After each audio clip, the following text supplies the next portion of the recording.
All right, so here is the engine bay after primer and a little bit of body work.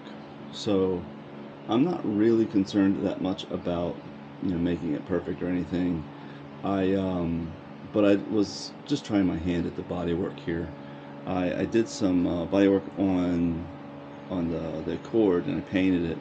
And as much as I thought I did okay, but after the paint, now I saw lots of little divots and stuff. So what I did here is after the primer, I'm not going to worry about the inside of the engine bay really, but on the nose here, after I primed it, I put some guide coat down and I found all these low spots, and then I put some this glaze in here to fill those low spots, and I sanded and sanded and sanded, came up with this. It's still feel these low spots are probably still there, and this is a reason why body people are expensive. Any good ones anyway. So it just takes a lot of time and experience, which I do not have. But I just thought I'd give it a shot. Now, for the most part, the car's got plenty of issues. It's got little dings and little wavy marks and stuff in there, and I'm gonna do my best to get that out, but I'm not gonna go crazy. I kind of went a little bit overboard with this, really, because it's not. Well, it's the nose of the car for one, and two, I just try my hand at it. I'm not in a hurry or anything, just see what I can do. But I still feel these low spots here. I still feel that. Oh well. I don't know. So I've been sanding with 320 and block sanding, using a block sander. It's 320. You can see it clogs up almost instantly. So that's fun, and I'm sure there's a better way of doing that. As many YouTube videos as I watch, I think it's gonna take me doing this about 1,000 hours to even get close to anything decent. So it doesn't really matter. I'm just trying it just because, why not? But anything else is all right. So we got the primer down, and I'm going to put I'm going to put sealer. I think I'm going to do the one stage, or single stage rather. So I never used that before, but I'm going to try. See how it goes. And I did the Honda. I did that with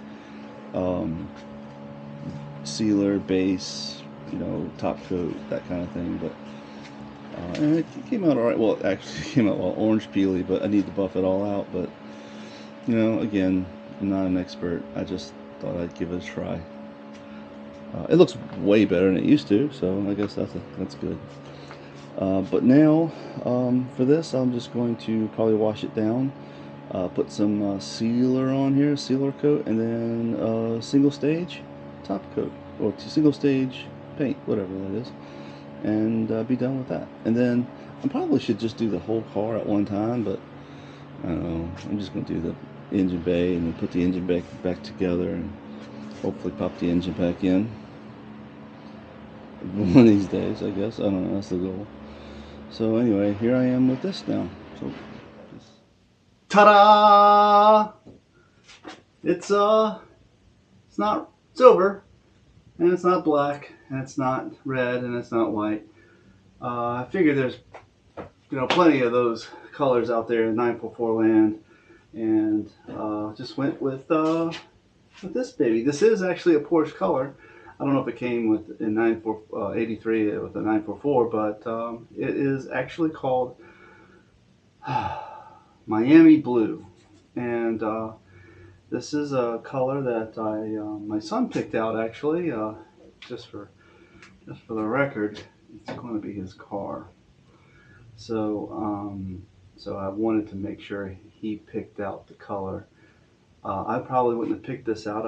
I was kind of partial to orange actually, but he he picked this out, and he has some other ideas for the car too. It's kind of cool. He doesn't actually know it yet. He said he probably suspects, um, but you know, it's I thought it would be kind of cool. And actually, the color is kind of cool. I kind of like it as I sprayed it on there, and it looks kind of cool. It looks even, it really looks it, it's you know, mediocre at best of a job, and you stand, you know, 20 feet away, like, yeah, I think that's pretty nice. So if you get down into it, you're going to see lots of errors and lots of little missed spots. It's really tough to get into the little nooks and crannies with you gotta, you know, this kind of a spray thing, trying to get it down in here. It's not really easy to move in, but yeah, it's an engine bay, right? So, you know, this is kind of a nice step, because now from here on, especially when this side of the car is concerned, it's put together mode. You know, it's I'm done with take apart mode, and I'm hopefully into put together mode. So that's cool. It's kind of exciting, and yeah, it's kind of a cool color. It's kind of growing on me, I guess, and it's nice. But anyway, that's it. Thanks. So once the paint was dry, I start working on the engine harness. Uh, I really just cleaned it up with some purple power, and it seemed to work okay. The connectors were pretty good for the most part. There's a couple ones I had to go into and probably fix, but really the most part it's okay. The contacts, though, I may have to do something with that, because they have some green corrosion on them, and I got to figure out exactly what to do with them. Hopefully, I'm going to use some Deox contact cleaner and see if that'll work. Hopefully, it'll be good enough.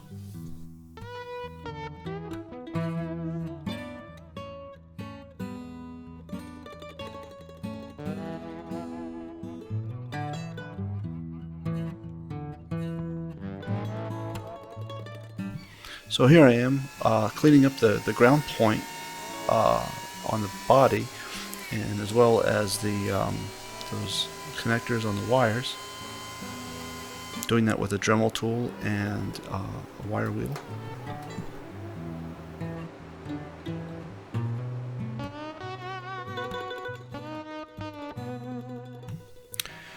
This is the hood release cable. It had gotten damaged or chewed up a little bit, probably from the headlight thing.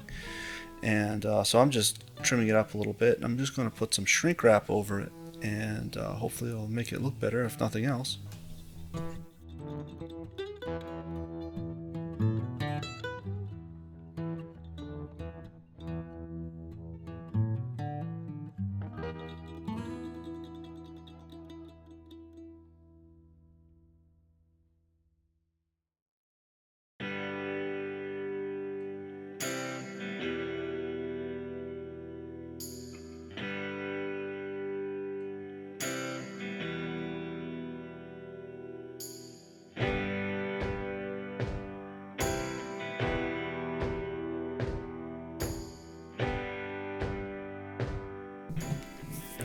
Alright, so here's the AC condenser, and I'm trying to clean it up best I can. Had all tons of little rocks and pebbles and stuff in there.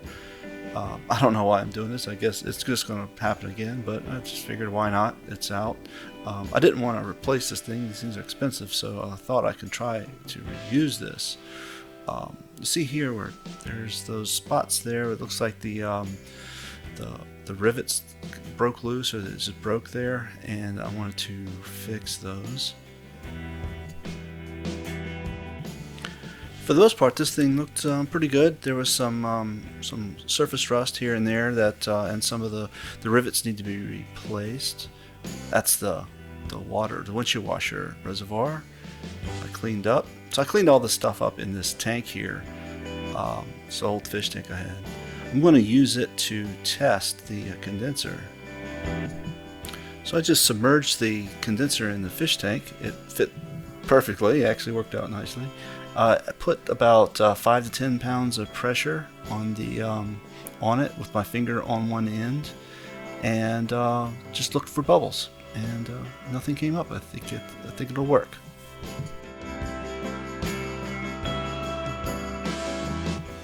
So I just did the same thing for the two AC lines, the high and low pressure.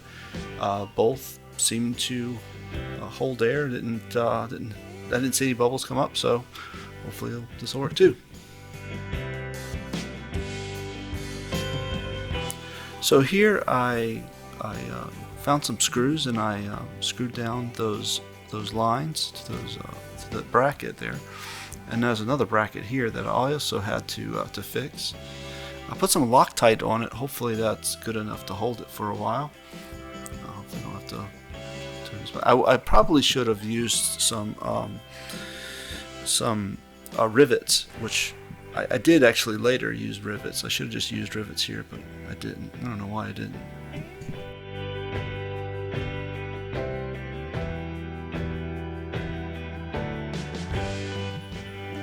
So there's some other pieces on here that were barely hanging on, and so I removed those.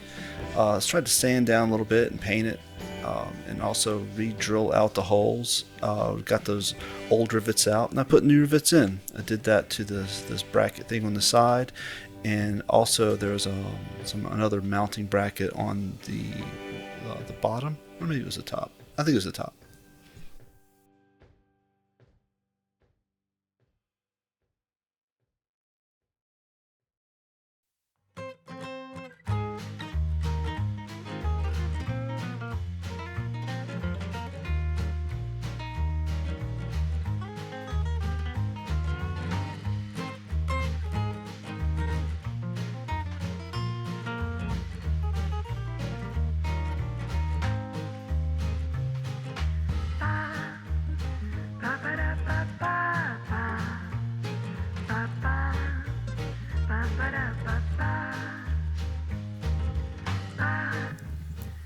By the way, this rivet gun is like the cheapest one that Harbor Freight had to offer.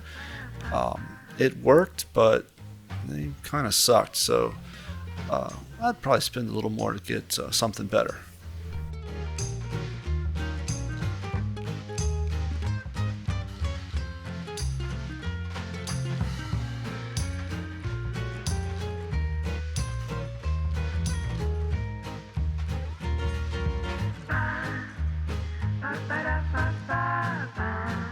I did end up cleaning up the ends of those lines and putting new seals on them.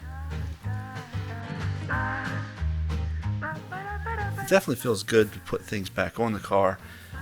This and that windshield washer bottle was the first things I did, and yep, now it feels like progress.